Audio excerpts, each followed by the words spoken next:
morning, everybody. Robert Phoenix here, broadcasting to you live from the Hill Country in Texas, beneath the Tree of Knowledge, beneath the Tree of Life. I've got some little weird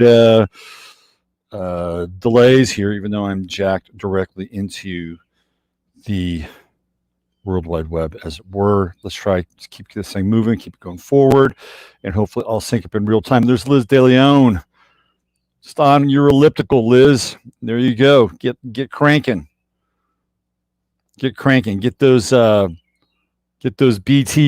up. Those British thermal units. Make it happen. 10 Dragon 14 in the house. There's Kestrel. What's going on, Kestrel? EC 2189 Kaku reporting. Justice Moody, the Wonder. What's going on, Justice? Judy Anderson. Morning, Judy. How are you doing there? Good to see you.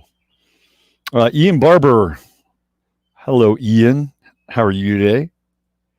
Are you connecting with our friend Sticky? She wants to let you know that she is A-OK. Miranda Couch. What's happening? The Couch Surfer. Frank Bry in the house. Morning, Francis. Good to see you. Who else do we have here today? There's Uncle Glenn. What's going on? My man holding down the hot corner. Third base. VV, it's a beautiful morning. Bringing up memories of, but who was that? Was that the Rascals, Young Rascals, with Felix Cavallari? It's a beautiful morning. Yeah, they don't write songs like that anymore now, do they? They don't write songs about it being a beautiful morning. Man. Who's that guy, Jesse Winchester? He had a song about living in Marin County. It's a beautiful song on this hilltop in Marin County. Man, they made some great songs in the 60s and the 70s. Look, I'm just looking backwards, but it's true. I have to be honest there. Ready for remoralization. I like that, man. That is a good phrase. There's Jennifer Fitzgerald. What's happening? Really hot today in Bonn. Well, it's interesting, right? So you got a hot day in Bonn. That is hot bonds. Hot bonds. I like that. Good to see you, Emerald V. Let's see what else. One of my favorite songs. There's the lovely and talented Joan S. reporting for duty in the house. Got a lot to cover today. Holy shit. Man, a lot to cover today. Christy Tesmer. Good morning, all. Feeling it today. Cool. Good. Every day is an opportunity for redemption, remoralization, resetting, reframing, and recommitting to your purpose, which is to be the absolute best version of who you can be so that the one and only Most High can shine through you at the highest vibration possible. You merge together and you become a single point of focus of consciousness. And guess what?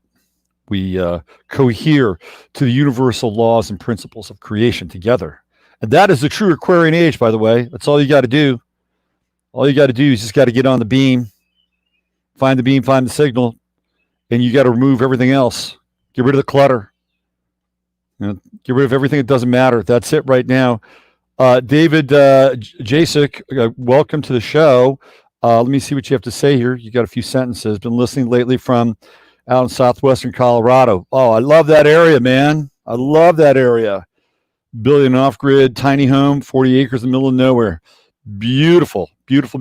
I love that southwestern Colorado area. I like that whole kind of that whole southern Colorado area. Great sand dunes, Pagosa Springs. Good stuff. Good for you, Jason, David. Way to take responsibility, accountability, authority over your creation, which is what we should all be doing here. Let's see. The Crimmies. Beautiful. The Crimmies in the house. There she is. Christine Mose. What's happening, Christine? My favorite pirate. Wabi Sabi Kohlrabi reporting. There's the man Thor by the door, Steve Mercer. Good morning, Steve. Good to have you here, as always. Let's see. Finca. They're locking us down for the weekend. Yes, that's what they do. Moving the goalposts. Phoebe Kane, Joe Dimitri. Hello, Joe. Marie Olmstead reporting in. Hi, Marie. Good to see you. Let's see, who else do we have here? Anybody else? Anybody else? Anybody else? Anybody else? We'll have some people showing up here. Raven Rain, what's going on? Moving from northwest of Florida. Make sure you secure yourself a pretty good seaworthy craft so you can get the hell out of Florida if you need to. Shannon Cross made it. Was outside jumping on the trampoline with the kids. Hey, look who's here. Jolie. What's going on, Jolie? What's happening? Little Raspin in the house. Good Life 3. Checking in, Coach K. Nice to see you, Coach K. You pronounce my last name right. None ever gets it right. Well, you get lucky every now and then. Right. I was an English major. Maybe that degree actually panned out for something good. Shannon Marie in the house. Hey, Shannon, I got a reading with somebody coming up in Alameda. And I'm going to turn them on to your work. I asked if they knew about you. They said no. So you have a kindred spirit living in your zip code. So I'll try to make that connection. Julie's got 2 days off. Congratulations.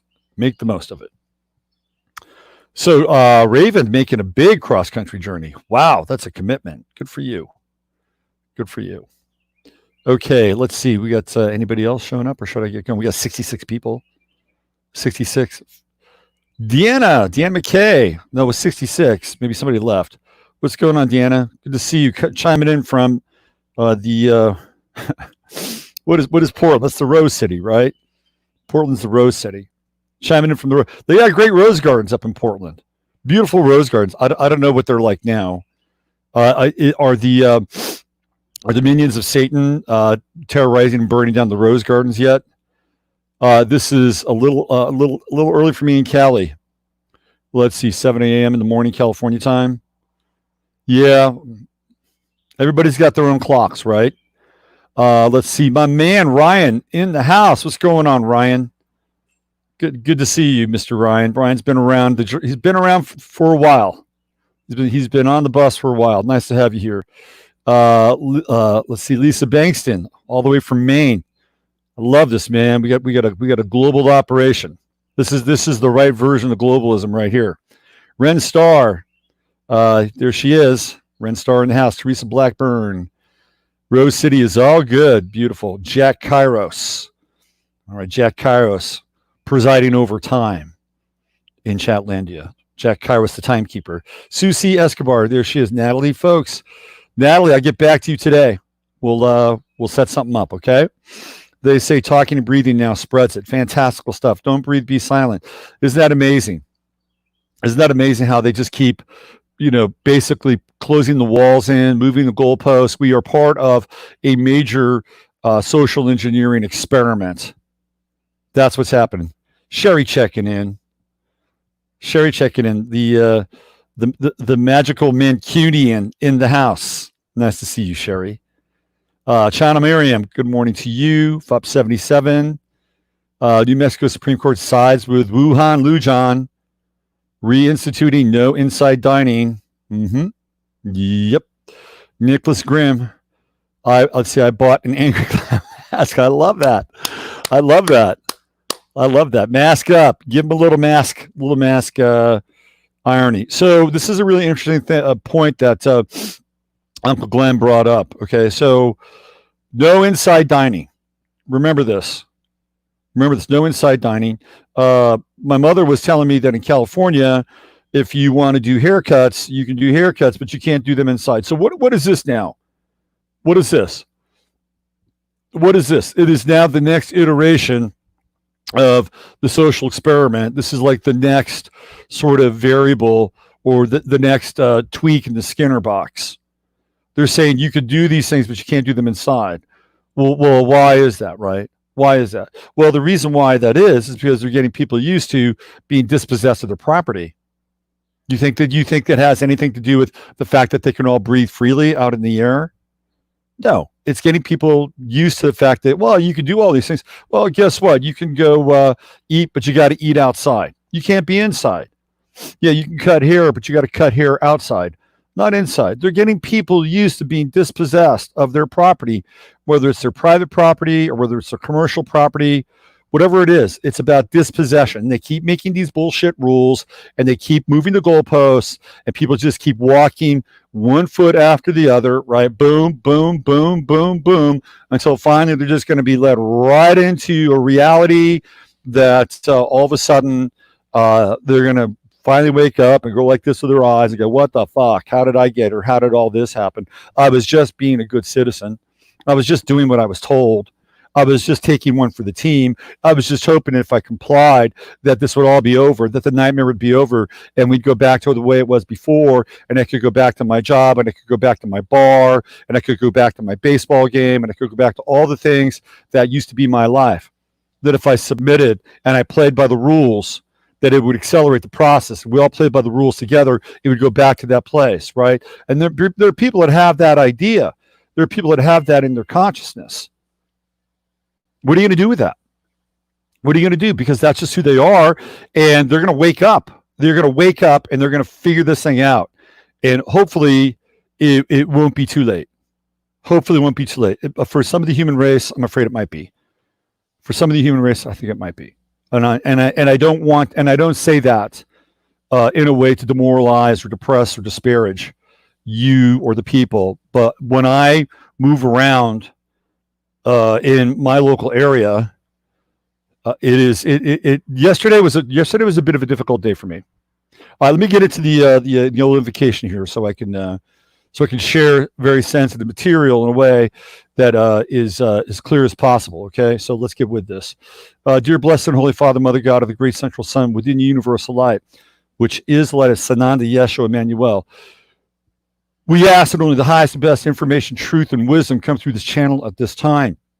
And for us during this time, we ask for the qualities. We ask and we embrace. We ask and embrace and bless the qualities of courage and wisdom and faith and flexibility, endurance, humor, heart, compassion, discernment, strength among all things, vision,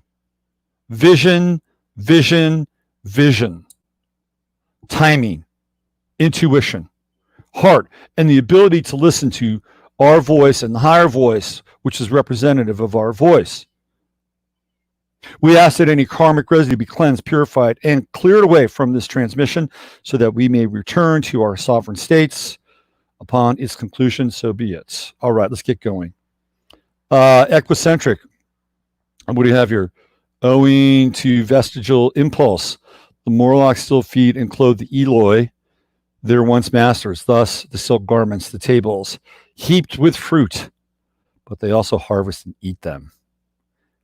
Let's see, what else? That's a heavy one. There is Ani, the wench with the wrench. Nice to see you, Ani. Crazy how PA grocery stores say nothing. Let's see, what do we have here? People would die here in Mars. Yeah, nice to see you, Craig. Craig's on. Craig has become a kind of I'd say a cult hero in Chatlandia. Craig, I've gotten so much great feedback and positive feedback around you, not just our interview, but who you are and your being. So it's great to have you here. Show up as much as you want, be a part as much as you want.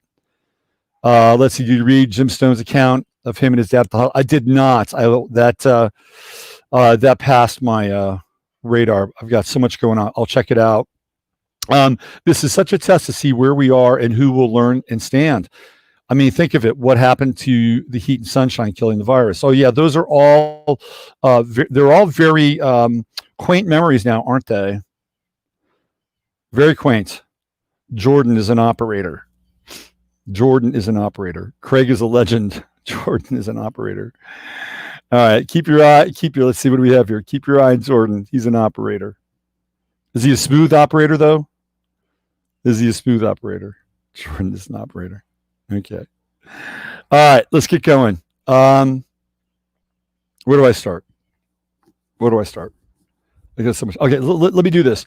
So yesterday, I was driving through town, and I went to the hardware store, and I again, mask free. And the hardware store is an interesting place here in town because it is owned and operated by the Buterman family. And Kyle Buterman is a state legislator, and I've had a couple of conversations with Kyle, once on the phone and once in person. And there's that saying, well, he's one of us or whatever that means. But Kyle definitely has a grasp of the situation. Okay, so he maintained that his store would be mask free for as long as it would be, while other stores were adopting the mask policy of the city. They did not do that. Right, they were mask free. But now all of a sudden, once Abbott kicked in, they decided that they were going to go all mask in on their employees, which I feel for the employees actually, because and for Kyle, because he knows that this is against his personal policies and his personal beliefs. But I don't think he at this point has a choice, right? Because they could shut his business down. And if they shut his business down, that means that any money that he can use from his business to kind of, help people out or further the cause or employ people, like that just goes to waste, right? It would be a terrible thing. So, these people who have these businesses are walking a very fine line, a very, very fine line. And at some point, they're probably going to have to cross a line so that they can say, okay, we're not going to do this anymore. What's that line from They Live, where Keith David is talking to Roddy Piper, and he says, man, I just want to go to work and go home and make my money or whatever. And he says, I'm in the middle of the road or something like that. And Roddy Piper says, yeah, when you're in the middle of the road, that's where you get hit, right? Something along those lines. So, there is that kind of analogy that exists cinematically, and there's some truth to that. Of course, They Live is the codec for where we are right now. So I was walking around and went into the hardware store, got some stuff, no mask, and it kind of got to me yesterday, I have to say, just for a minute. I mean, I wouldn't be human if I didn't realize it, or have this kind of feeling that being one of the only people without a mask was very odd on a lot of levels. It was very odd on a lot of levels, and it's just surreal. Really, it's absolutely surreal, and I would think that in a place like Texas, right, especially out here, that people would have more temerity, right? They would have more spine, but that's really not the case. And it turns out that the people in this area are unfortunately followers. They're followers. They're order followers, and I think a lot of it has to do with the culture.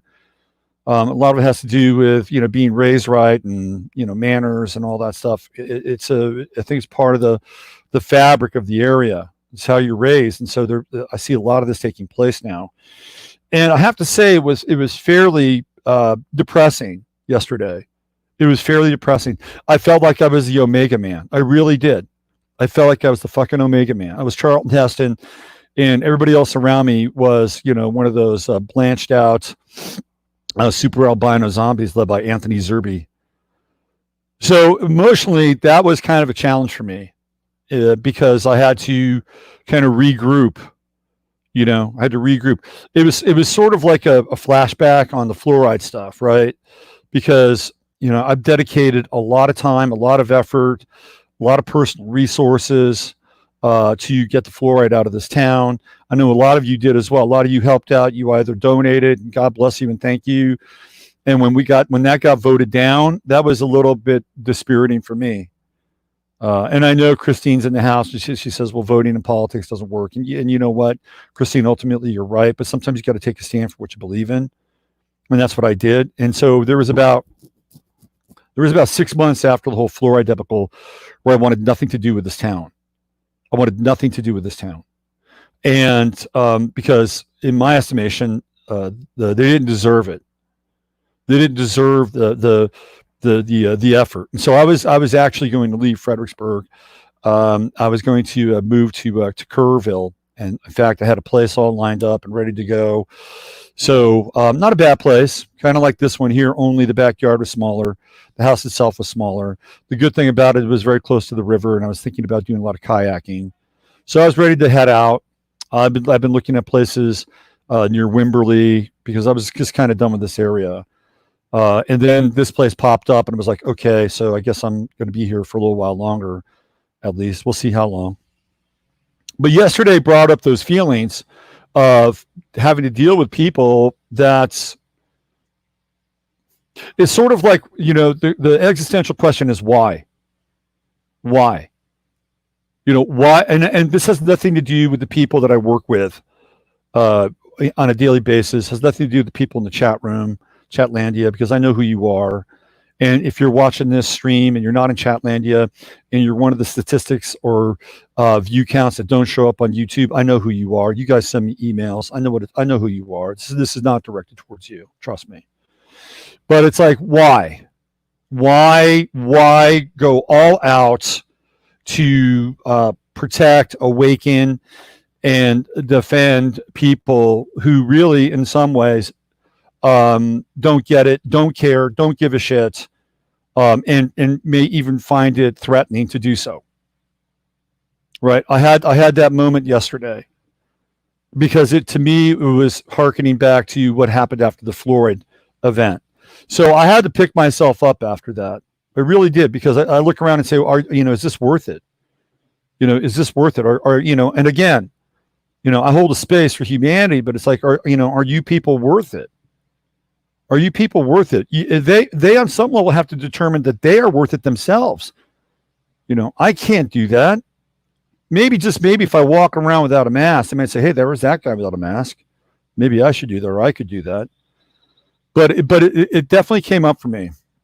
It definitely came up. So in those moments, I have to rededicate why I'm here, what my purpose is. And I have to understand that it is, that's not really dependent upon that kind of, change or transformation in areas that aren't really going to be receptive, right? So I just broadcast the signal, and whoever is receptive to the signal, that's how it works. It is not dependent upon necessarily who I think is listening or picking up. And that should be going for you as well. For you as well. You just got to broadcast your signal. Get clear in your signal. It was an interesting day yesterday. A lot of themes. One of the themes that came up yesterday was the aloneness of women. What's going on, Kevin? The aloneness of women.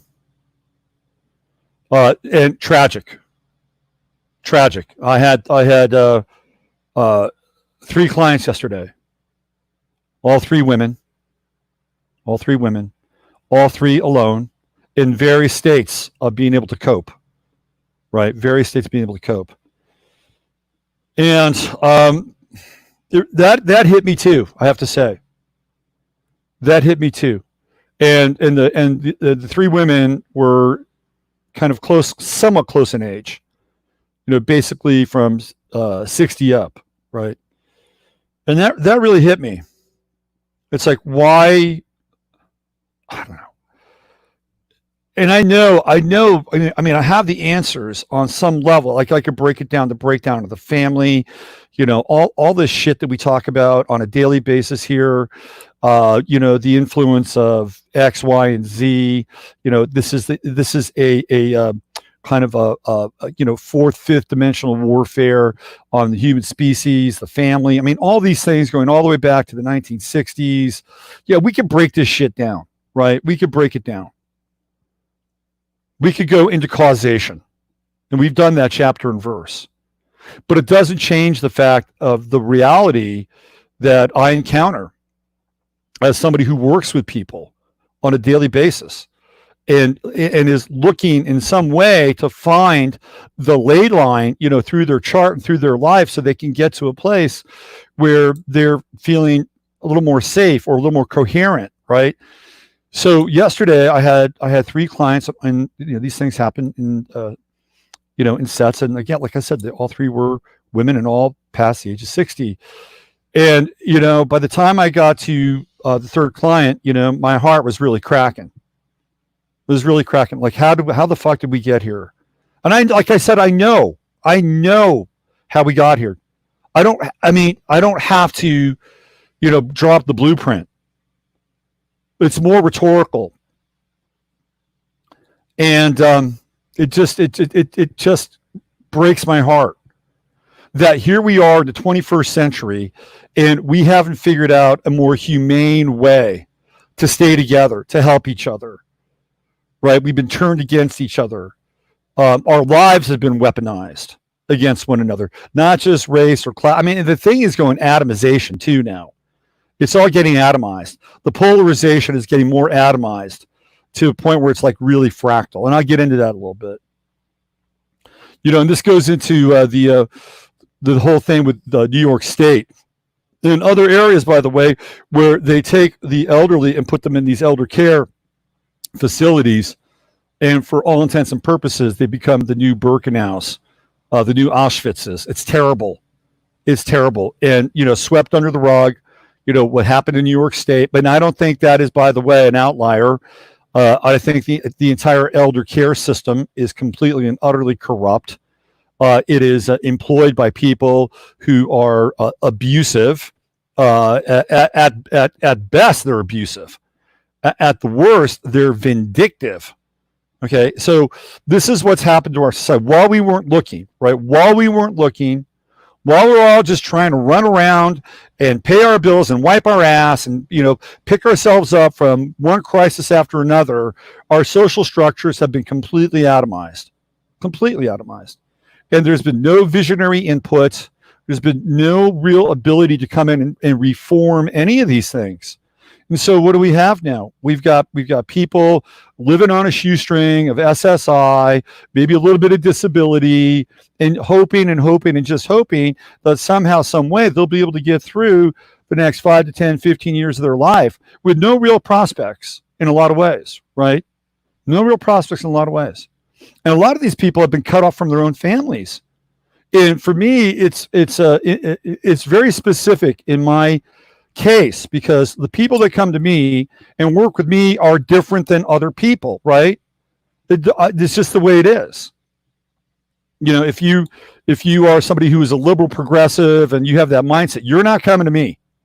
I guarantee you. Or you might, because you've heard that I'm a good astrologer or whatever, and maybe you will. But by and large, that's not who I get. That's not who comes through the one face of Janus. It goes out the other face of Janus. So I'm getting people who are essentially, in many cases, disassociated from their family or disassociated from their community. And, I'm okay with that. I'm really okay with that. And that's why a lot of you in the chat room right now, because you're all there together, even though you're not together, right? You have a common sort of bond and a common thread is that you don't fit in. You don't fit in. You have vision, you have sight, you have clarity, and the people around you are asleep. And they're asleep either because they're terrified, or they're asleep because it is more economically advantageous for them to keep their eyes closed. There's only two reasons, right? There's only two reasons: greed and fear. Greed and fear. And these are, by the way, the rack and pinion of advertising: greed and fear. Whenever they advertise something on TV, this is the way it's always been. They're advertising either greed or fear. Although now some of the advertising messages are quite different. Fear, the whole fear factor is like, you'll never forget, General Tires or Yokohama Tires, whatever the tire company was. There was a tire company that had a baby in the tire. Okay. I mean, that is the fear thing, right? It's the fear factor. You get the right tire and you're going to protect that baby. I mean, how like nakedly Bernaysian can it get, right? That's the ultimate in addressing one's fears.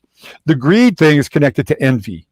You get this thing and you'll be more powerful, right? Because somebody somewhere in your life has something that you don't have. So it's the greed and envy factor. This is what happens. So when people make decisions, they're making them either based on what? Either fear, or the second would be greed, envy. Greed, envy. which is kind of a taproot of fear. So yesterday was very intense as I worked through some of these client issues. And, we're going to get on the other side of this thing. Like, there will be another side. And I think we're going to have an opportunity to re-rack the model. Okay. We're going to have an opportunity to re-rack the model.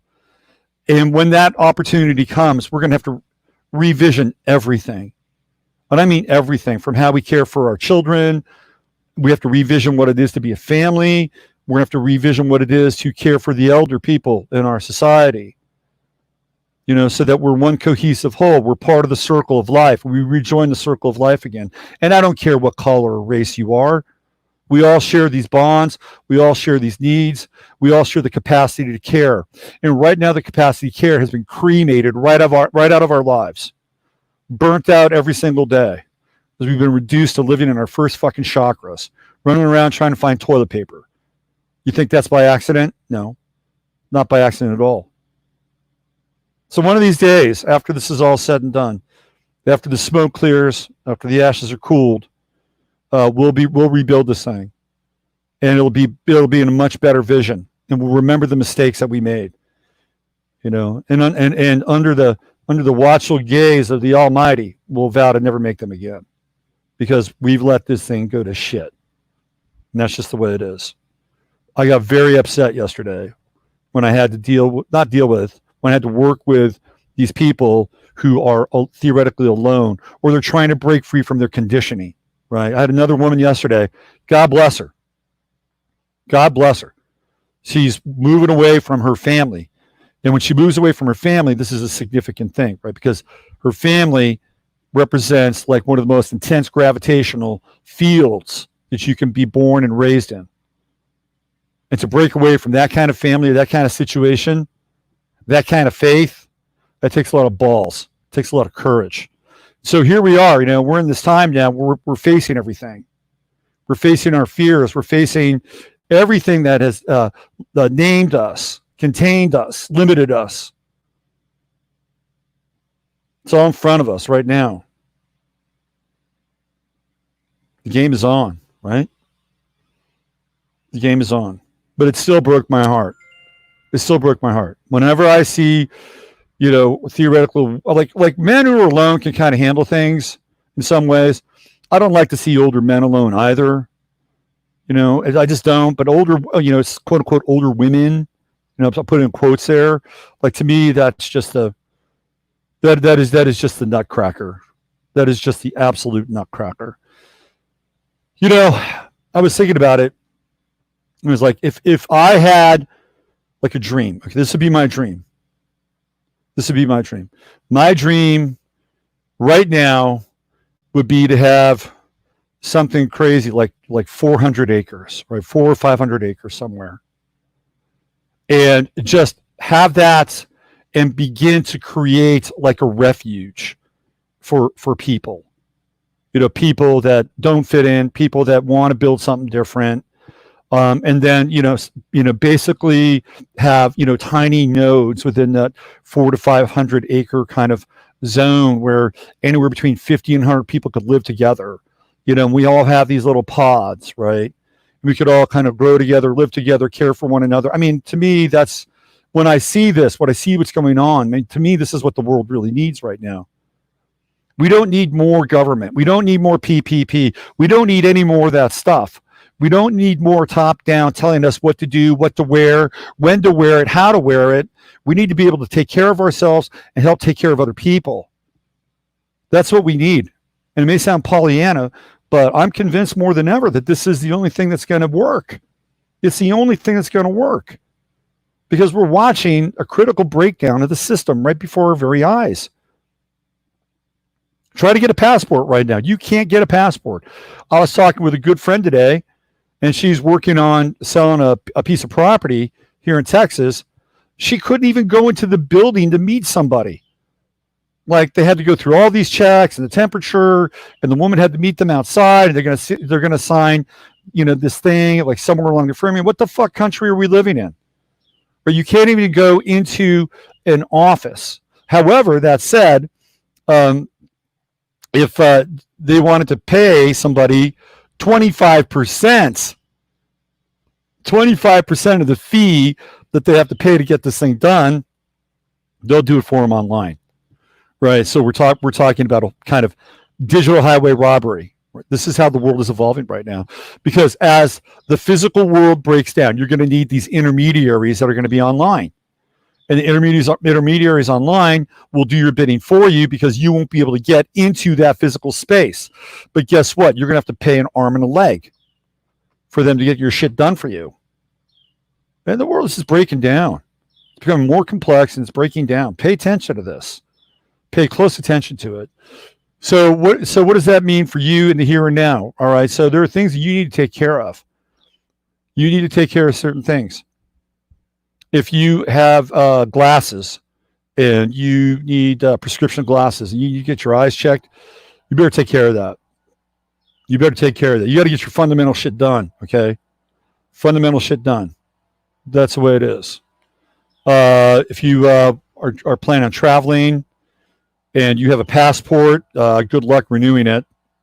But if you can, do your best to try before it gets defunct, even though you won't be able to travel very far or go to that many places since the EU is shut down, the Canadian border is shut down, places like Panama are shut down. I think you can go to Mexico and the Balkans. I think that's where you can go at this point. Okay, so you got to take care of that basic stuff, get it done, get it taken care of. Very important. If you need tires, if you need anything that may be disrupted somewhere along the line, get it taken care of. If you have legal documents that you have not taken care of, whether they be wills, legacies, whatever, get them taken care of. This is important. Very, very important. Because at some point, what we've been seeing now is the entropy and the collapse of the system. And that has an ultimate conclusion, right? Once you get involved in the downward momentum of entropy, it does not stop.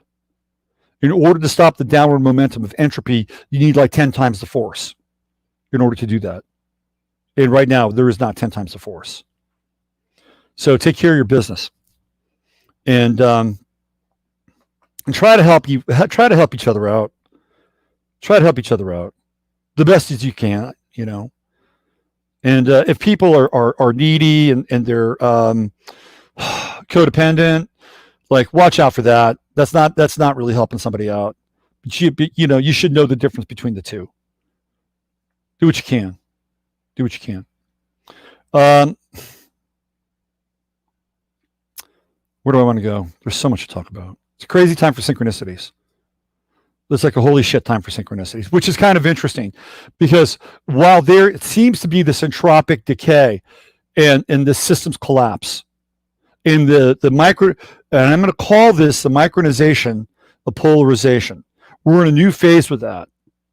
Let me talk about that. Let me talk about the synchronicity stuff because this is important. The Pied Piper, also known as Donald J. Trump, has now declared that wearing a mask is patriotic. He's declared wearing a mask is patriotic. He said that. So now there was a grocery chain that was on the fence about the mask wearing thing. Well, once Trump uttered that it's patriotic, they made their decision. Well, you're going to wear the fucking mask because that's the patriotic thing to do. So now if you're a patriot, you're sitting around scratching your balls going, what the hell's going on here? What does being a patriot mean? I thought being a patriot was this or that or this or that, right? So now they're gonna I keep calling it micronization. They're gonna fractalize the patriot community, right? Before it was left, right, left, right, left, right, left, right, black, white, straight, gay, man, woman, all that shit, right? Boomer, non-boomer, boomer, zoomer. Now they're going right into the patriots, and they're gonna fractalize the patriots because you're gonna have some people going, wear the mask, and they got a American flag on the mask. I'm doing my duty and all that shit. And there are other people like you. What are you doing? That's not being patriotic. That's just being a dumb motherfucker. Sorry. You're not really a patriot. you're just not. You're really just an order follower, right? So this is what's happening now.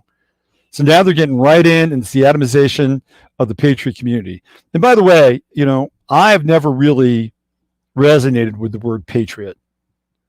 I've never resonated with that word. I've always felt like it was a really loaded term, because you have the word pot in there, right? Potter. It's the father, right? Patriot means basically the defender of the father or the fatherland, essentially, if you want to break it down like that. And it's such a word. It's a word that has been completely and utterly abused and exploited. The Bush administration was great with this. You're either with us or against us, right? You're either with us or against us. With us or against us. I hated that shit. I was actually against it, but I was actually with it in a very different kind of way.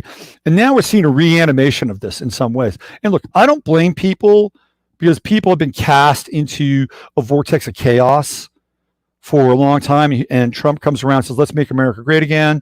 Let's bring back these values. Look, I get it, right? I get it. I understand it. And even in this chart, there are things in this chart that stand for those things. But, I think Trump has had to make a very, very unsavory pivot at this point, a very unsavory pivot. So now what we're seeing is something very, very opposite, right? The conditioning, the social engineering now is about wearing the mask and getting ready to take the vaccine. The United States has bought 600 million doses from, what was it, Glaxo? I got this up here. Let me fire this thing up. It is not encouraging whatsoever. Not encouraging whatsoever. Let me see if I can find this. I've got it right up here. Yeah, here it is. Pfizer. So you think I'm whistling in the dark here? I don't whistle in the dark. Here we go. I'll show this to you guys. All right, here we go, right there. So, pay attention. Pay attention. Bloomberg, U.S. orders up to 600 million doses of Pfizer BioNTech COVID vaccine. The U.S. agreed to pay $1.95 billion for 100 million doses of a vaccine made by Pfizer. The U.S. will pay the companies when it receives the doses, following the regulatory authorization or approval, according to the statement. Pfizer shares rose more than 5% in pre-market trading. BioNTech climbed about 5%. Nations around the world began ordering vaccines that are still being tested as part of their efforts to try to blunt the impact of the pandemic. Okay, so, play devil's advocate here. Is Trump trying to control the narrative there? Is he trying to control the flow of the vaccines? Well, there's going to be a lot of trust. That's placing a lot of trust in the executive branch. Placing a lot of trust. Are they gonna force Pfizer to make all these vaccines and then not pay them? Because apparently they're going to pay them on receipt, right? Is that part of a strategy, part of a plan? Who knows?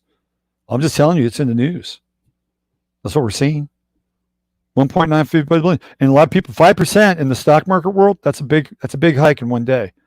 So there are people making money, as always, off of catastrophe. What a world, huh? What a world. So now we have this thing with the Patriots going on, and the MAGA people and the Trump people.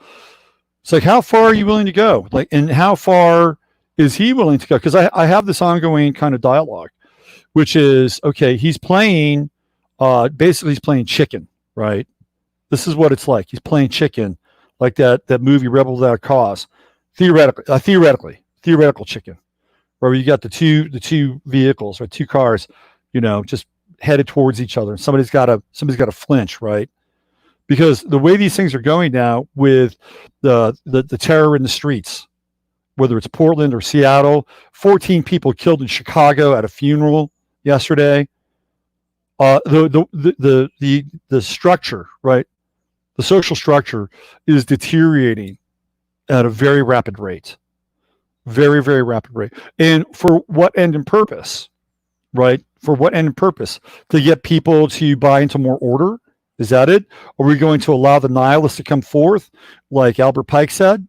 so that at the end of the day, the people will then take care of the nihilists. But with the blood of the nihilists on their hands, they won't be able to reconcile their relationship with having to kill off the threat. So therefore, Lucifer steps into the breach and then gives them the new revelation and the new awakening. Is that part of it? Is this why this is all taking place? Philosophical question. But the atomization of the patriot community is now happening. It's happening. So, at one point there was an organizing principle there. People could agree upon stuff. Now that's going to begin to get fractalized. And you got to really look inside to see where you are with that.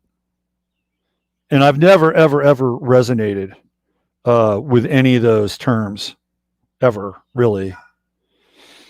So let's talk about synchronicities, because there is that world, and I'm telling you, man, I got a lot of stuff to cover today.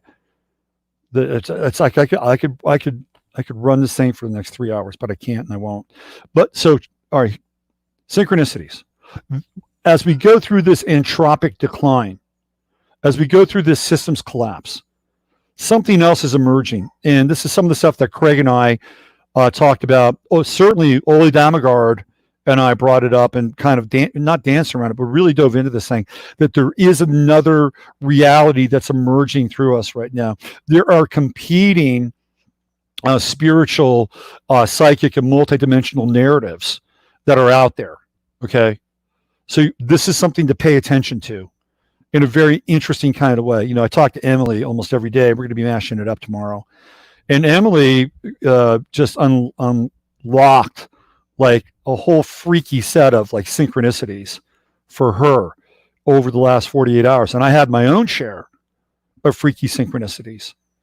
Not bad, but really interesting shit. Right.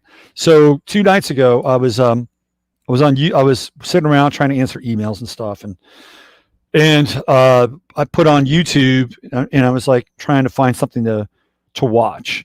And so I decided to watch an interview with that couple in Michigan who got harassed at the Chipotle, and the woman pulled the gun on the woman that was banging on her car and stuff like that. And it was just an absolutely terrible interview, not because of the people who were involved in that, but the guy who was running the YouTube channel and the show. And it's like, can I just say not everybody should have a YouTube channel? Would that be wrong of me? Look, you could have a YouTube channel, but try to understand what you're doing. Try to understand what you're doing and what you're trying to communicate, because it could be it's not, even though you think it's helpful, sometimes it's not as helpful as it could be if you don't really understand what you're doing and what you're trying to communicate. A case in point, I'm going to get back to the synchronicity thing. There's this guy, his name is Big Sib. Apparently he's very popular. Some of you might even know who he is. And I went on to his YouTube channel yesterday because he was breaking down the commercial code and then the Americans with Disabilities Act, which is really the nexus point around how to get through the mask shit.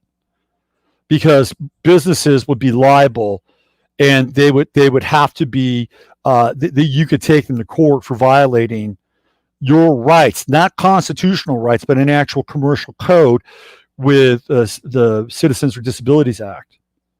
And they know this. The stores know this. And when you confront them with this, they'll let you go. Like that is the magic key. That's the magic key. And you just need to have that shit on your phone and talk to people and they'll let you walk right through. Trust me on this. So he's trying to communicate this and share this with people. But the way that he's doing it is like he's like got his wife at Walmart and she's talking, and then he brings his kids to Walmart and he has to stop the video. He has to angle the video a certain way so his kids aren't in the video. I'm like, how useful is that?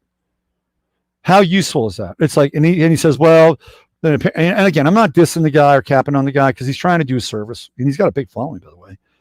And he says, well, I want this to be a teaching moment for my kids. I'm like, yeah, you can have a teaching moment for your kids, but do it off camera. You don't, it's like, do it off camera. Understand what you're doing. Understand the material you're trying to get across. When you do it that way, it makes it harder for people to really get the message because you're starting and stopping. And look, I have my own version of this sometimes. I know it. I know, and we're not here with massive studios and massive technology and people helping out. I get it. It's a homegrown operation. But if you're going to do this, like try to understand how to get your message across and get it across in a way that people can get it. And I'm like, I was getting really frustrated. It's like, why do you keep telling me about your kids during this thing? Right? Do the thing without the kids. They don't have to go to Walmart with you in order to prove a point.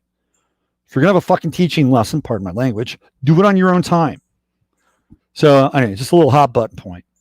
On the other side of this, and I'm going to give you a good example, you guys got to subscribe to Spiro Sukos, Activist Post. He does a fantastic job. He's got an interview up right now with Patrick Wood, who was a co-author with Anthony Sutton. Patrick Wood's story is amazing. It's an amazing interview. Okay. That's the other side of the equation. That's the guy that gets it. That's the guy that knows WTF, what he's doing. Okay. And the Patrick Wood stuff is just mind blowing. It's mind blowing. So what they get into is social engineering, right? Eugenics. And he's actually the byproduct of a eugenicist family. Like Patrick Wood's mother was sterilized. She was sterilized because her family thought that these genes would skip generations, and so that her children would wind up being, debilitated. So her parents cut her fallopian tubes, and she was very angry. So she wound up adopting a woman who was coming over on a ship from Holland who was pregnant. Happens to be Patrick Wood.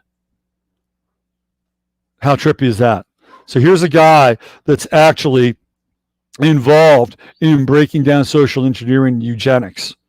And he was the adopted child into a eugenicist family. That's almost like a Moses story, isn't it? It's almost like, the baby in the basket in the reeds going down the river, the Nile. It's a great interview. Subscribe to Spiro. He does great work.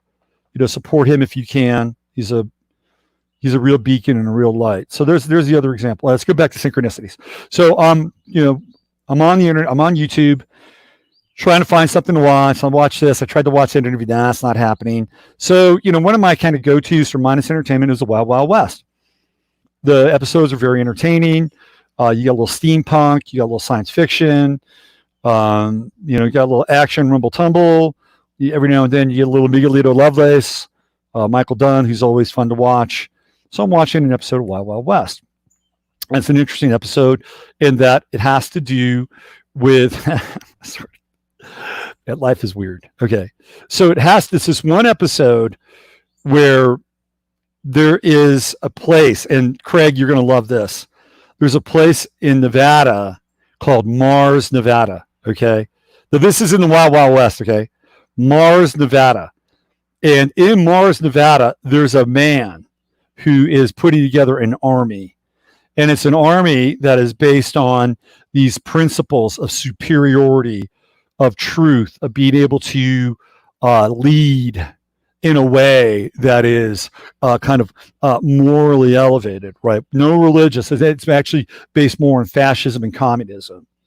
And the leader of this army in Mars, Nevada, happens to be Martin Landau. And I love the cinematic. I call it cinematic syncs, right? So anyway, Martin Landau plays this leader of this troop, right? He's the bad guy. He's the guy that's going to restore order to the land in Mars, Nevada. And there's a faction of women in there too. And the women, talk to James West, aka Robert Conrad, and say, when we take California over, this is what they're saying. When we take California over, men and women will be equal. We'll have an equal spot. We'll have an equal place in society. So I'm watching this going, wow, this is really interesting. Mars, Nevada, Martin Landau. And then I wanted to track some of the Kanye stuff. So I had heard that Kanye had an account over on Gab.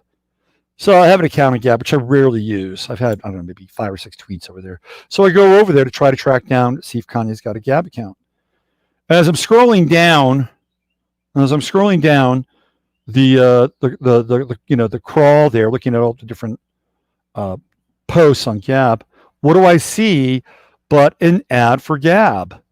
And the ad for Gab is, welcome to the Wild West. And there's a picture of James West, Robert Conrad, kind of, animated and cartooned up. And I'm like, what the fuck is going on here? I'm watching the Wild Wild West. I'm watching this thing about Mars, Nevada. We got Mars and Aries. We got Martin Landau, who's running this thing. I go to Gab, and there's there's this caption for the Wild West. And it's like, welcome to Synchronicity World. Pay attention. This is the competing reality that's going on, right? So we go through this entropic decline, right? There is something that's coming up. There is this thing that's emerging and doing it so, because we are in a time of flux.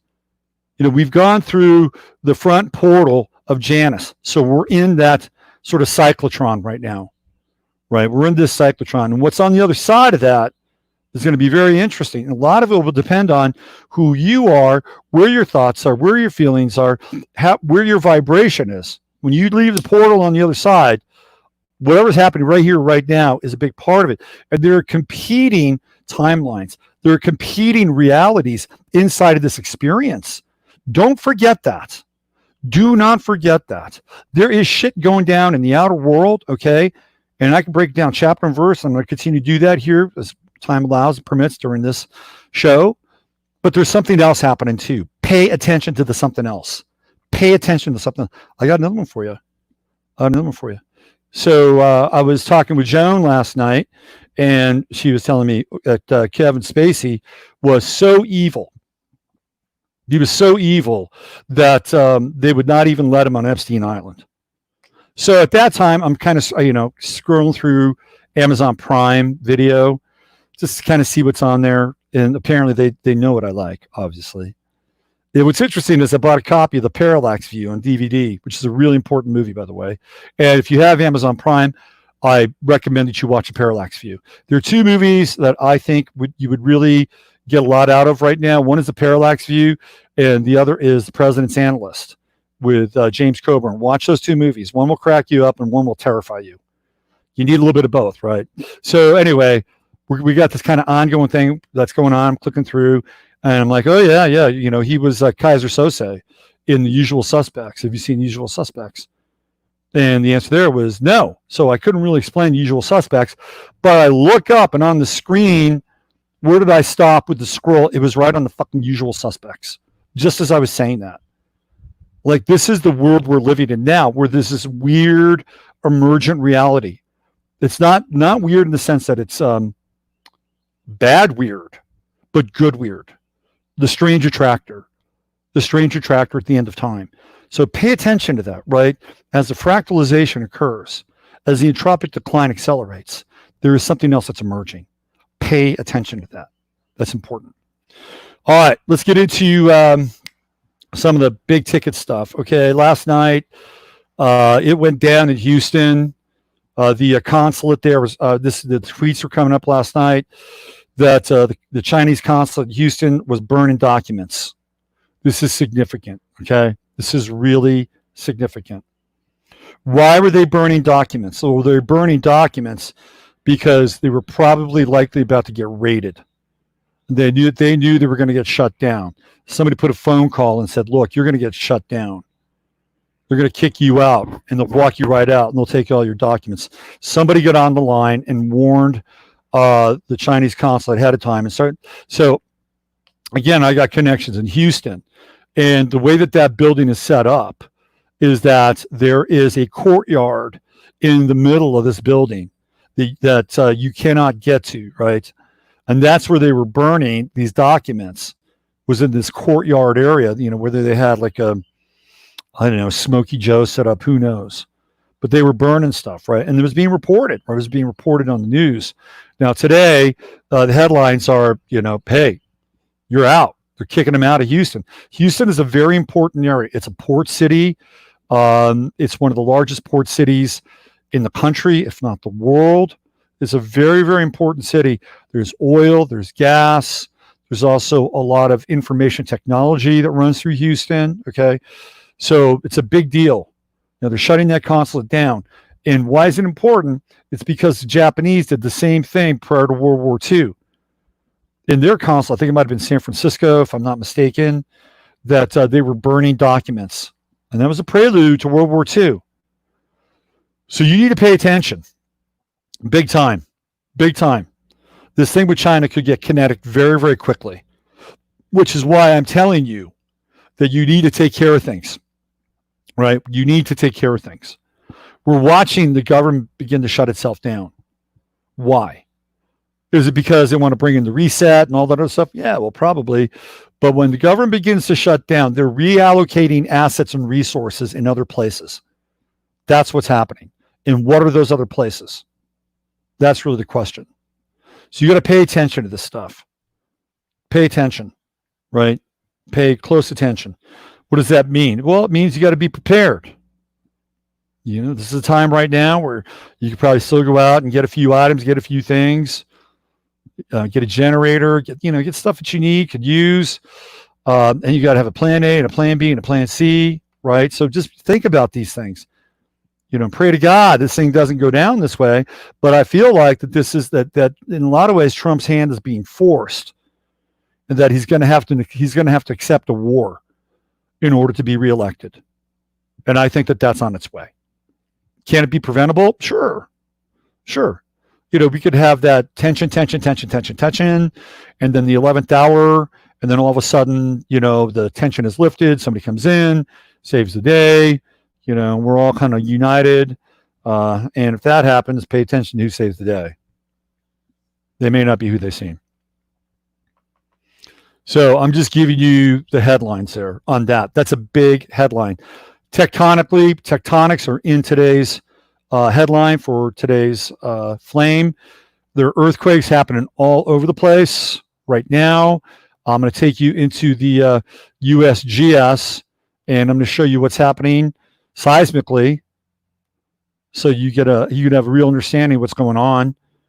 With that, the Ring of Fire is on fire.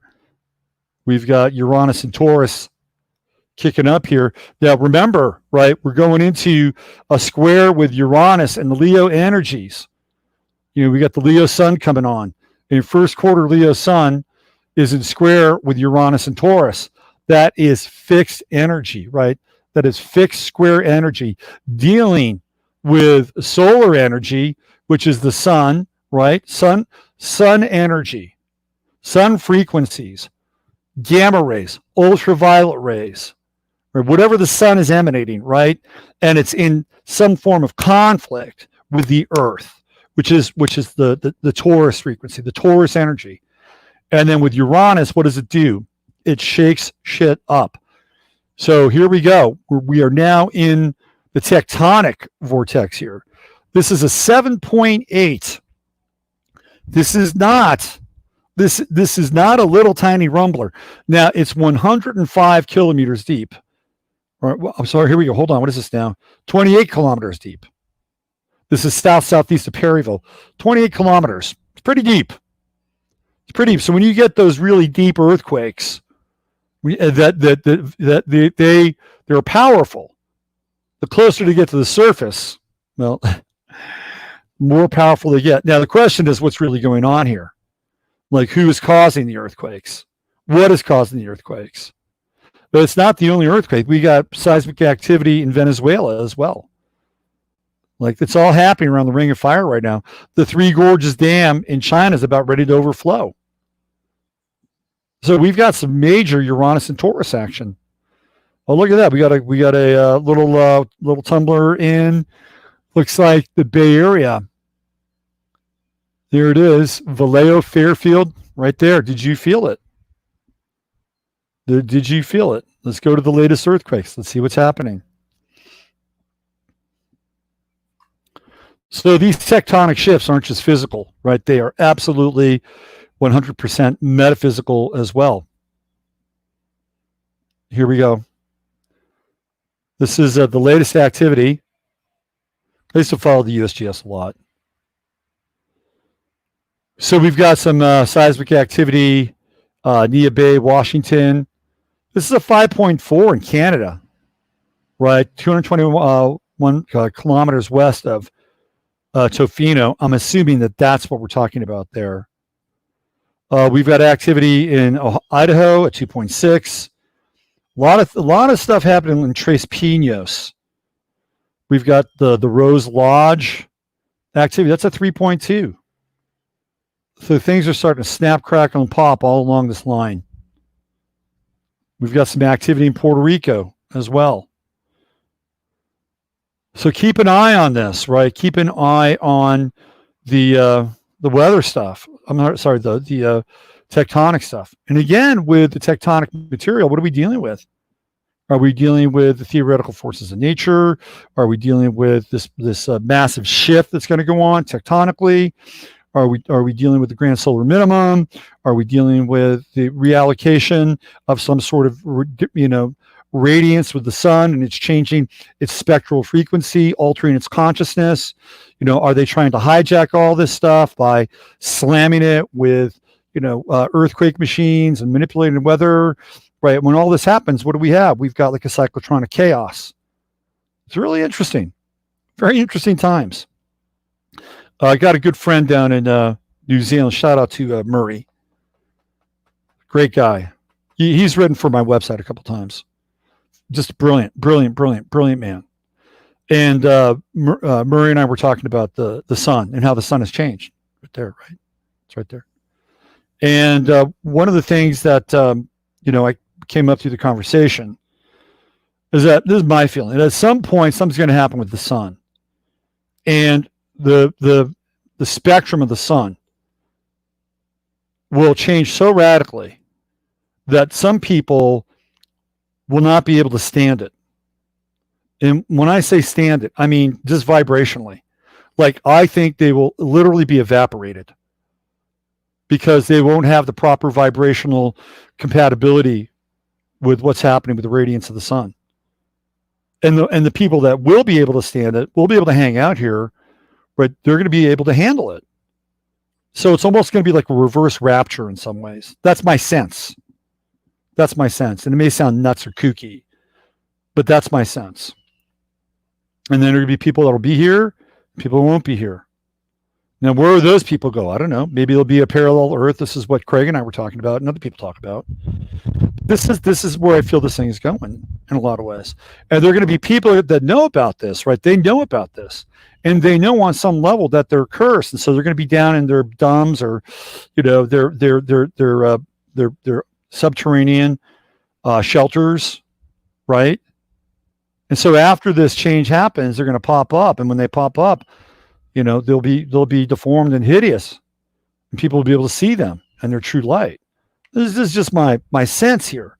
How long this will take, I have no idea. Right? But I think it's a potential reality. I think it's a great equalizer. So don't despair. Don't despair. The great central sun is on our side, and it will prevail at some point. It has to prevail at some point. Now, what we have to go through in order to get there, that's a whole different story. What do you guys think about? What do you guys think about all this? I just bought a freezer last weekend, shopped everywhere for it. Was told they aren't getting them in, that people travel hundreds of miles to pick one up. Yep. You got that right. Let's see, what else do we have here? New comments. What do we have? Where are you guys at? Solar flash. That is what I always thought, Ani. That's why we learn to die before we die. Boom. Steve Mercer, Left Behind. Little rapture language there. A 3am live show said there was a big seabed move too. Let's see what else we have here. In April, SoCal was 4.0. Was like growling under the earth. It wasn't a quake. It was like an explosion. The earth itself is fighting back. Chana says she's in Murraysville. I live on about 40 fault lines being stuck in California. I used to live right on the Hayward Fault. I mean, right on it. The Hayward Fault used to run right through, right under my house. I swear to God. And I felt tumblers and rumblers all the time. All the time. And I remember one time I was down in the kind of the basement area of this house. and doing laundry. And I felt one of these tumblers, and I actually saw the foundation of this house torque. It was like, whoa. Zachlin says, Robert, last week you said watch Donald Trump, that his supporters would be disappointed. You were right on point. Yep. The other thing that we talked about is how they're going to start to, the word is jip you out of your change. So I think it was Lori or Julie sent me a receipt from Kroger's where somebody bought something and there was change involved, and Kroger's now is not honoring change. They don't have any change, so they're rounding up. So what's happening is if something is like $3.56, if you don't have the 56, you're paying $4. Look, that's what's happening. Kroger's is pocketing the 56. So it's a pretty sweet deal. So what they're doing is they're making sure that you pay the vis-a-vis credit, right? It's the Skinner box moment. The Skinner box moment. Let's train the people. So I saw a video last night, brief little video, about 3-4 minute video. A woman's outside of an ice cream parlor in San Clemente, Richard Nixon's old hangout. And she's outside of an ice cream parlor. So the ice cream parlor says, we are a contact-free establishment, meaning that if you're going to get ice cream there, you are not going to have any kind of human contact or interaction, okay? Not only that, but they don't accept cash. Not only that, but you got to wear a mask. So why would you get ice cream at a place like this? And if I'm not mistaken, right, the way that the code is written in the Federal Reserve, a business can take anything. They could take money. They could take Bitcoin. They could take, I don't know. How about what if cicada husks were the coin of the realm? Oh yeah, we're into cicada husks. Yeah, we'll take those. They could do that. So if they don't want to take your cash, they don't have to take your cash. There's nothing that says that they have to take your cash. Period. They don't. So disabuse yourself that you're going to force your cash on them. They don't have to do that. Right? Because that's the way this thing is written. Cash is only an agreed upon monetary exchange. And you can agree upon any kind of monetary exchange. Right? Wow. So much is going on. What do we got here? 10:06. All right. One of the things that I wanted to cover, and Emily and I are going to get into this when we mash it up tomorrow night, is the death of the son of the judge that's been presiding over the Epstein relationship with Deutsche Bank and all those accounts. So you guys know the story, theoretically. A FedEx guy, somebody who's a FedEx guy, shows up at the judge's house and supposedly kills the judge's son. Okay, kills the judge's son. Was probably gunning for the judge, maybe too, right? Now that judge is appointed to the case. Now here's where it gets really, really weird. There's a lawyer. His name is Roy Den Hollander. Now think of the name. What is Roy? Roy is royal, right? Roy is royal. Roy is the king. Roy is crown. It is crown. Den, right, means of. Den is like the. De, te, the, den, right, of, right? So it's the king of Holland. The king of Holland. The crown of Holland. And what do we associate with Holland? We associate with Holland Dutch East Indies. And the Dutch East Indies Trading Company is the formation of the compacts and the contracts that most of Western civilization was built on. When you drill down into that stuff, it all leads back to Dutch East Indies. So what we're looking at here is a sign and a signifier that this is what this guy on some level is representing from a language perspective, okay? There's another thing going on with this guy that is just, it's going to flip your wig. It's going to totally flip your wig. Now, let me just zone in on who he is and what he's about. I guess since they don't have schools, since schools are closed now, they've got to have a whole different kind of thing going on here. So Roy Den Hollanders. Okay, so there we go. You see Roy, which is the king, which is the crown. Den of Holland, the crown of Holland. The crown of Holland is the crown that decrees treaties, compacts, and contracts. Dutch East Indies. Divorce-fueled woman-hating crusade, ex-lawyer's claim. All right. Let's look at peek over there. Looks like Kanye wants to divorce Kim Kardashian. You go, Kanye. You go, Kanye. Break free. Break free, Starman. Break free of the gravitational field. Apparently, Kim did not like the disclosure. She's not into full disclosure. Yeah, I have no idea what's going on with Kanye West. All I know is I'm rooting for whoever that guy is, whatever that guy is, whatever he's done, and he's got some shit in his closet. Okay, he's got some stuff with his mom in the closet. I'm just rooting for this idea of Kanye West. I am rooting and supporting the idea, whatever the manifestation is. You do it. Nice black and white. Sort of magical, occult magical symbolism there. All right, let's get into this. Anti-feminist lawyer suspected in the shooting of a judge's family went through an ugly divorce nearly 20 years ago. So anti-feminist lawyer Roy Den Hollander split from his Russian bride 20 years ago, helped trigger, look at that word, helped trigger a woman-hating tailspin that culminated in his murderous rampage at a female judge's home. They don't really know that. They don't really know that. They are making assumptions that this is the guy, okay? They're making assumptions because he committed suicide, theoretically. Who was there to actually identify? Well, theoretically, it makes sense because he had a beef with this judge, right? Now, what's really weird about this whole thing is that it says he was dying of melanoma, blah, blah, blah, blah, blah, whatever. By Monday, he was found dead of a self-inflicted gunshot in a wooded area of New York's Catskills, ending what was documented in a rambling online manifesto as a decade. Who the hell knows? Is this guy deep? Who the fuck knows?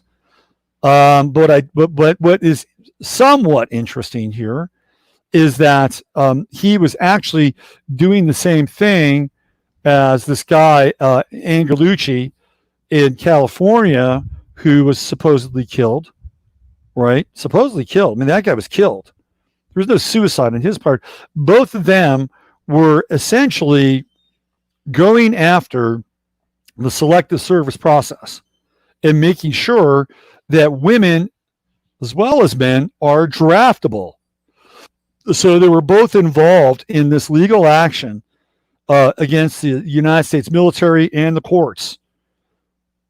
Very bizarre. So we have two men, right? Two theoretical, anti-feminist or whatever voices, lawyers. Both are dead now. Talk about Gemini, right? And this guy's being pinned with the death of the judge's son.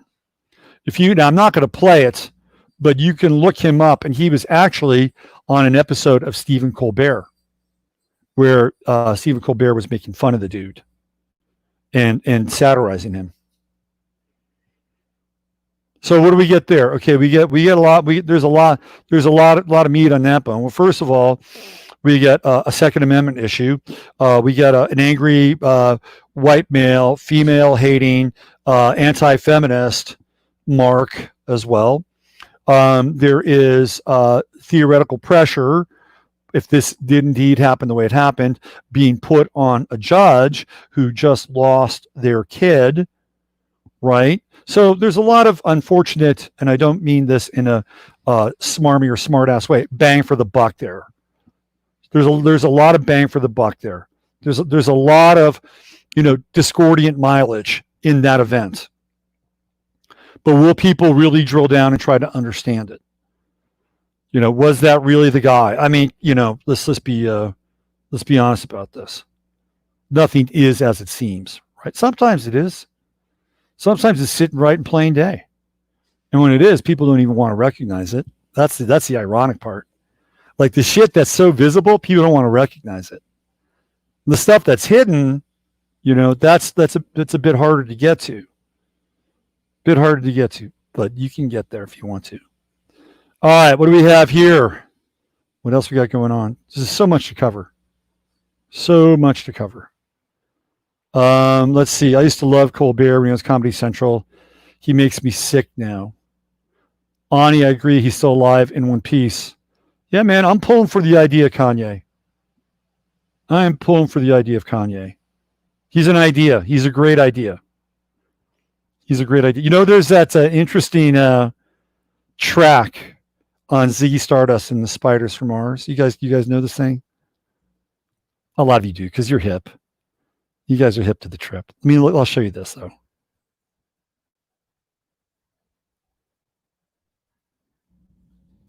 You guys are hip to the trip, but some of you may not be. So it's a little interesting piece of trivia here, or at least a symbolic trivia, and I'll be happy to see album. Let's do that.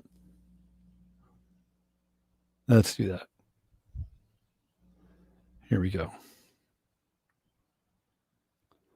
All right, let me see if I can get a really, really big, good size image of this thing. This looks like a good size image. Let's put this up here. Okay, come on.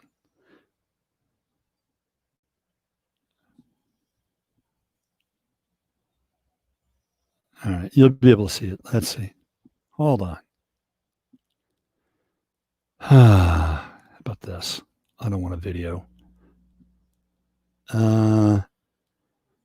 It's a little blurry. I'm just trying to find a good image here.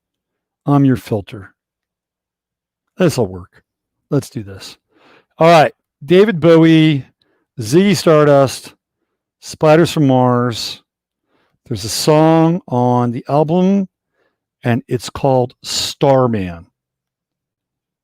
Right? Starman. And he's singing about a star. There's a starman waiting in the sky. He'd like to come and really. So look at the name above Bowie. It is K West. K West. Isn't that interesting? And Bowie's talking about a starman. He'd like to come in, but he thinks he'd blow our minds.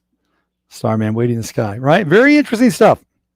If you haven't seen that one, file that away for your synchro mysticism. Now, when I was a kid, I studied this album cover, inside out. And the skinny on that team, that was about Jimi Hendrix. That song was theoretically, made in the aftermath of Jimi Hendrix's death. That was the skinny then. Nobody knew about Kanye West. And when I saw this, I saw K. West, and I thought that the symbolic meaning was quest, like to be on a quest to find something. That's how I interpreted that. Look, what do we have here? We have a lamp. It's illumination. Very interesting stuff, right? And what are we talking about? We're talking about spiders from what? Mars. And we're now Mars and Aries. I just love this shit. To me, this is... in a lot of ways what, life is worth living for. These just surreal and synchronistic clues come up, right? Bang. He needs to check his emotions. I don't know. Val, I on some level I would agree with you, and on some level I would say it's his emotional content that is, I think, the most powerful.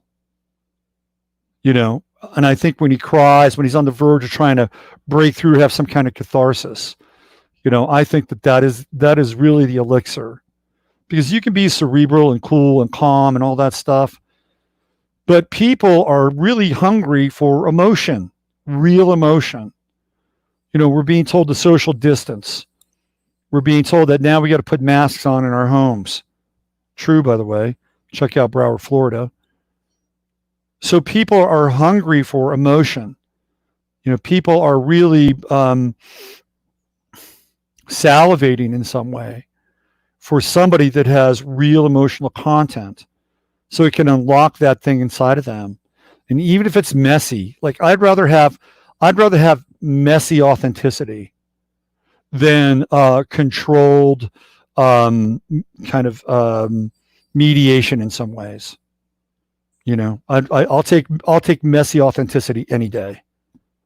Give me messy authenticity any day, versus kind of a controlled, sort of truncated, measured approach.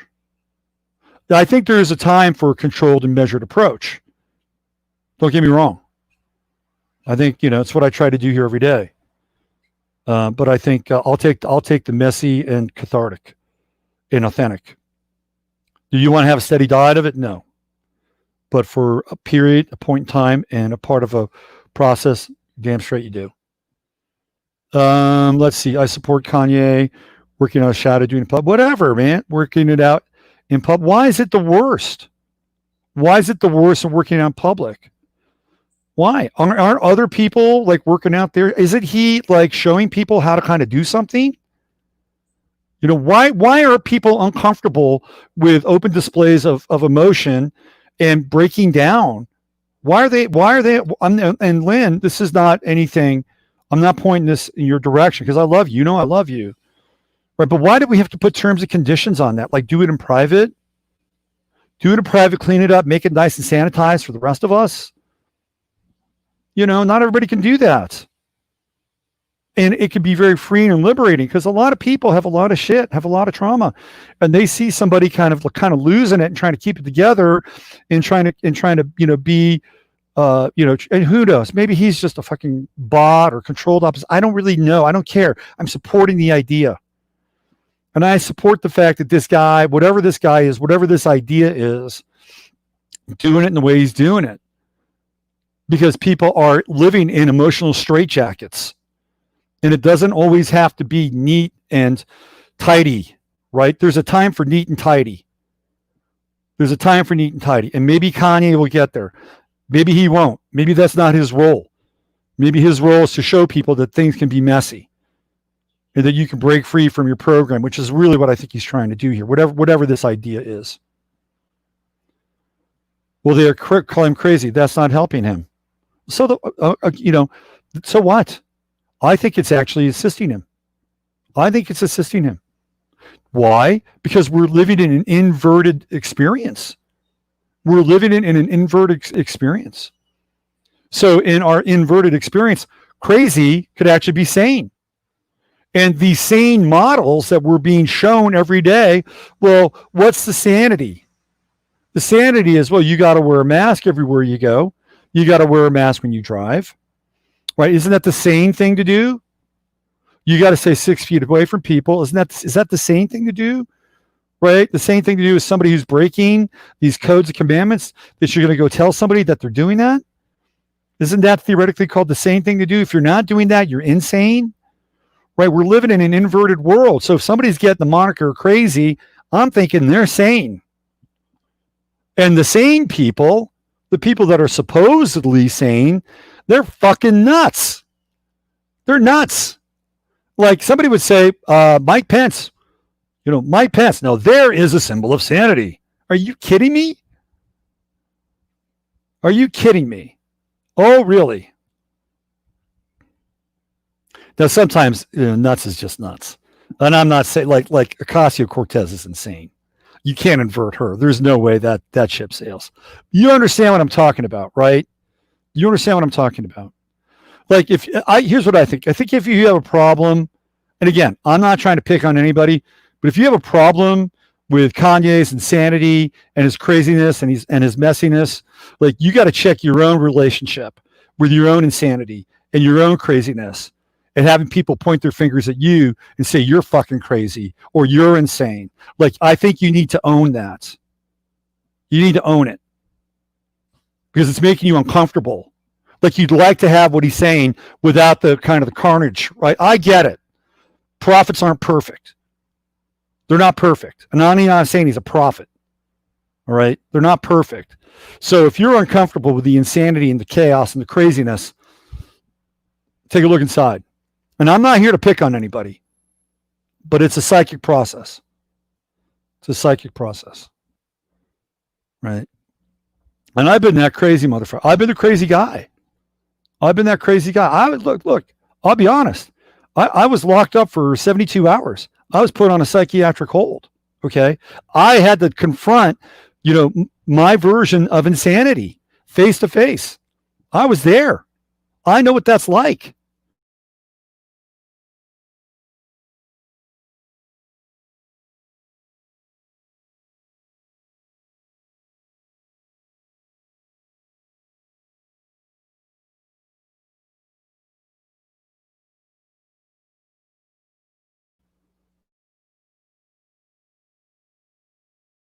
Having trouble getting out? We're back. All right.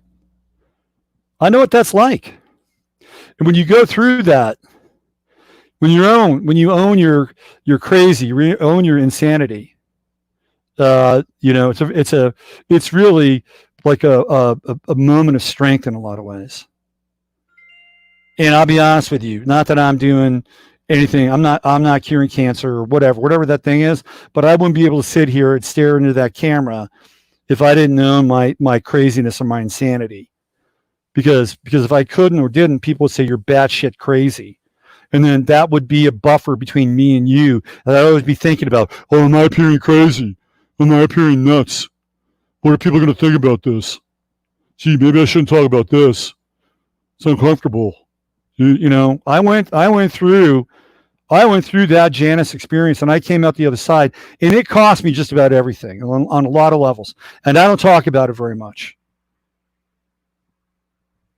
So if you got a problem with crazy, you got a problem with the display of crazy, you just may want to re-examine your relation, because it's about judgment, right? It's about judgment.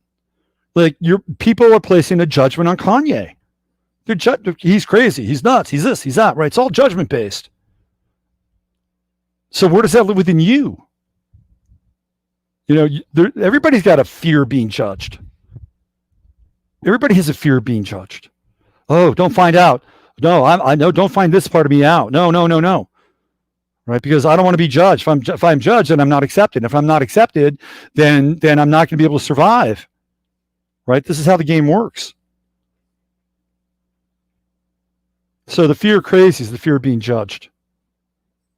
Liberate yourself from it to the best of your ability. Liberate yourself from it. It's a major stage. Back in the 60s, they'd say, fly your freak flag high, right? Fly your freak flag high. There's some truth to that. You don't have to be ostentatiously crazy. You don't. You don't have to run around, in a jock strap and in a cat head and try to get served at HEB, unless you're trying to prove a point. But don't be afraid. Don't be afraid of that inner madman or the inner mad woman. In fact, you got to liberate that shit. So you want to get through this, you're going to have to accept that. And there's Kanye West out there. Just laying it all out. Laying it all out. There's your model of catharsis and acceptance. You wishing he would do it or have it be a different way or a certain way. That's lining up to your model. The thing that you find acceptable.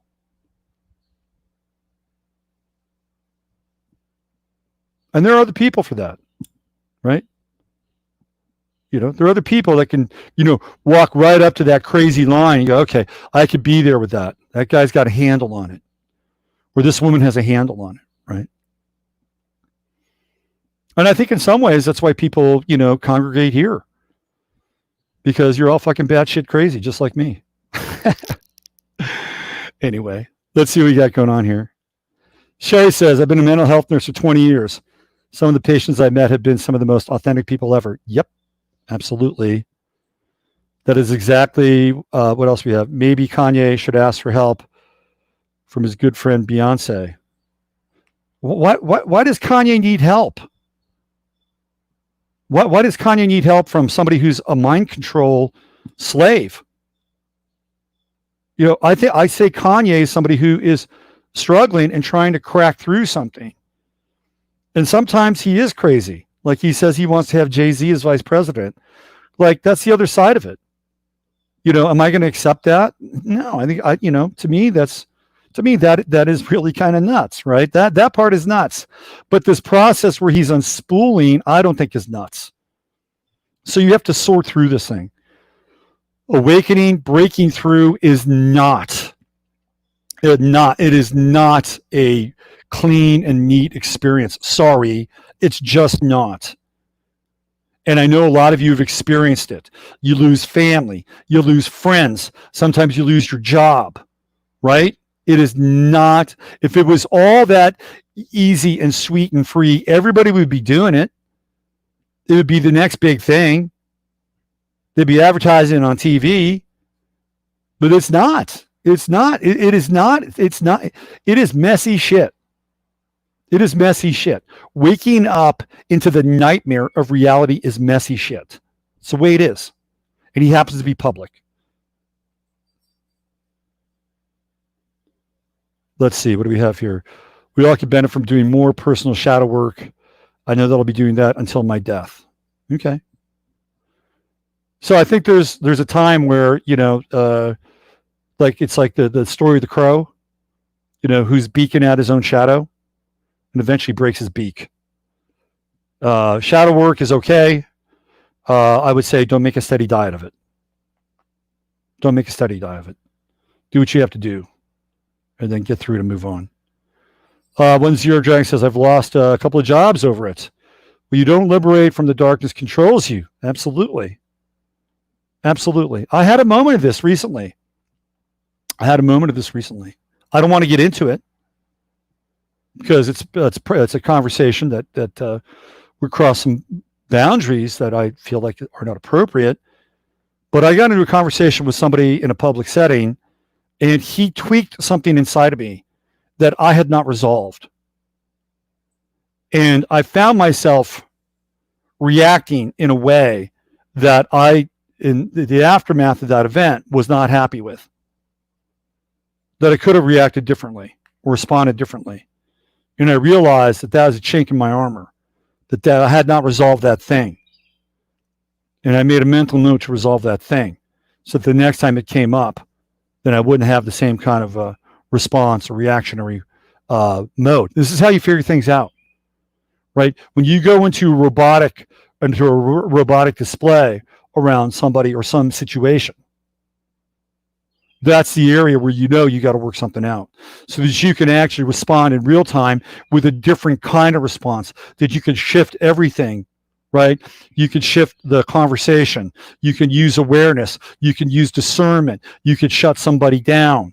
You could tell somebody that's not appropriate. You could use humor. You could use sarcasm. You could use the blinding light of truth. There are so many options available in the moment, right? So many options. When you're in the moment and you're free and there's truth, everybody has the potential to be a revelator. I'm telling you that right now. Right now. You have the potential to be a revelator. Your ability to be a revelator has to do with what you've resolved or not resolved inside of yourself. And once you're free of that stuff, you cannot be controlled. You cannot be controlled because you will be in the moment. You'll respond from that place of truth, wholeness, and authenticity. He will have no command and no power over you. So find out where those dark spots are. Look at them. It's a good time to do it as we enter into Leo. Robert Anton Wilson's term for synchronicity was gamble. More accurate term for I say what? Gamble. Interesting. You just blew out some programming. Congratulations, Robert. Yeah. Good. Just doing my best. Yeah, if you like the show, hit the like. Share it, right? Do that stuff. What else do we have here? Be immortal, I think appearing crazy alienates the best of us. Yeah, absolutely. And see, this is what people are yearning for, right? People are yearning, and that's why I think Kanye's important. In all of his messy, bizarre, chaotic kinds of, manifestations. He's this explication of this internal process that I think a lot of people are really struggling with. Because what we have is we have a world that has this vice grip of order. It's getting tighter and tighter and tighter and tighter and tighter, right? And then you have a guy who's just like trying to go like this and throw everything off. And it's like, that's important. People are hungry for that.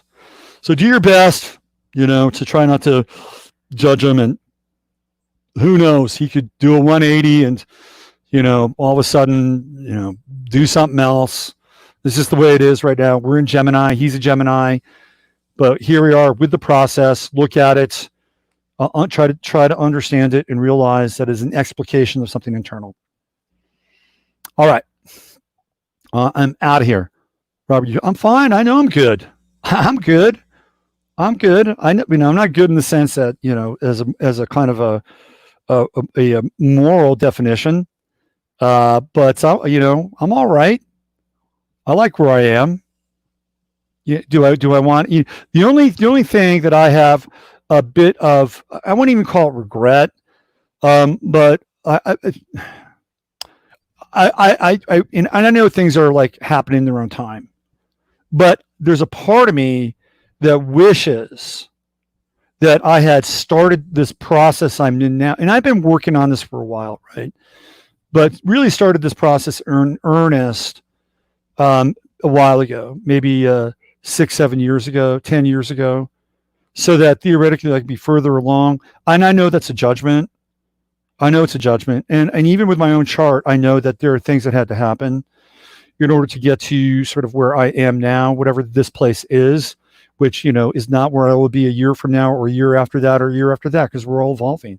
But if I do have one slight tinge of maybe not remorse, but to start the engines a bit sooner, right? Just started the engines a bit sooner. But here we are. We're here now. I'm here now. And this is where it's at. And that's where you're at. Okay. All right. I'm out of here for today. Okay. I'm out of here for today. Bye for now. Boom. Get that. Bay for now. Oh, look at that. I like that. Bay for now. there's your Beyonce. Bay for now. Bay for now. Okay, I'll keep that in there. Channeling Beyonce. Beyonce's a Virgo too, by the way. Okay, here we go.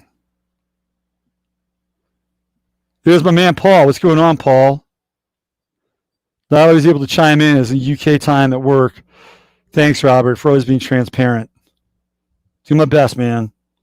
I do my best without it being too messy or divulging things that really wouldn't serve either you or me. It's a very selective process, but I get as close to the bone as possible.